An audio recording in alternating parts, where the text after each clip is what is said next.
کیا مہر کے بغیر نکاح صحیح ہو جاتا ہے؟ کیا نکاح بغیر مہر کے ہو جاتا ہے؟ اگر طلاق بائن کے بعد دوبارہ نکاح کیا، اس طرح کے دو گواہوں کی موجودگی میں کہا گیا کہ تم مجھے قبول ہو، مگر حق مہر کو مینشن نہیں کیا، تو کیا نکاح ہو گیا؟ مسز آصف کوئٹہ سے۔ میاں بیوی نے اگر دوبارہ نکاح کیا ہے، نکاح ٹوٹ گیا تھا کسی وجہ سے، یا کسی بھی نے نکاح کیا ہے اور مہر کا تذکرہ ہی نہیں کیا، تو نکاح ہو جائے گا، لیکن مہر پھر بھی واجب ہوگا۔ بلکہ اگر یوں بھی کیا نا کہ شوہر نے بیوی سے کہا تجدید نکاح کے وقت کہ میں تم سے دوبارہ نکاح کرتا ہوں بغیر مہر کے، اور بیوی نے کہا مجھے بغیر مہر کے قبول ہے، تو بھی نکاح ہو جائے گا، مگر مہر پھر بھی واجب ہوگا۔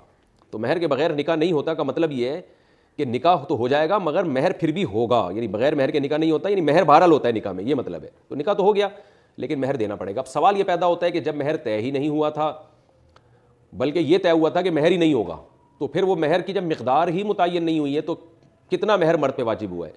تو خوب سمجھ لیں کہ جب مہر کی مقدار طے نہ ہو میاں بیوی کے دوران، تو پھر شوہر کو مہر مثل دینا پڑتا ہے۔ مہر مثل کا مطلب یہ ہے کہ اپنی جو بیوی ہے اس کے خاندان کی اس کی بہنوں کو دیکھا جائے گا کہ ان کو کتنا مہر ملا ہے، 2-3 بہنیں ہیں، جتنا مہر ملا ہے اس کا ریشو نکال لیں، بہنیں نہیں ہیں تو پھوپھیوں کو دیکھ لیں، یعنی خاندان کی عورتیں دیکھی جائیں گی کہ ان کو مہر کتنا ہے، تو اس مہر کا ایک ریشو نکالا جائے گا، اس کو مہر مثل کہا جاتا ہے۔ وہ شوہر پر واجب ہو جائے گا کہ وہ اپنی بیوی کو دے دے، یا بیوی چاہے تو معاف کر دے، یعنی شوہر پر واجب ہو چکا ہے، اب عورت کو اختیار ہے، وہ کہہ دے بھائی جو واجب ہوا ہے وہ میں نے معاف کیا۔ اب ایک دفعہ واجب ہو گیا، پھر بیوی معاف کرے گی تو معاف ہو جائے گا۔